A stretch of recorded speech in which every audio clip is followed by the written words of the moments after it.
Is recognized. At this time, I am pleased to yield such time as he may consume to the gentleman from Florida, the sponsor of this legislation, Congressman Ross. The gentleman is recognized. Thank you, Mr. Speaker, and I thank my colleague from North Carolina and my colleague from the Virgin Islands.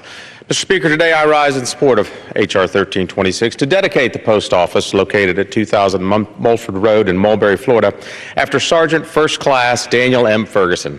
The tragic events of April 2nd, 2014, when the shooter killed 3 of his fellow service members at Fort Hood, Texas, shook our military community and our nation. However, some may not remember a story of heroism that came out of that horrific event. Sergeant First Class Daniel M. Ferguson, who was stationed at Fort Hood, along with his fiancée, sacrificed his life to save his fellow soldiers. A veteran of Kuwait, Iraq, and Afghanistan, Sergeant First Class Ferguson bravely wedged himself against a set of unlocked doors to block the attacker's advance. Without his heroic actions, those present that day have said there would have been many more casualties and fatalities.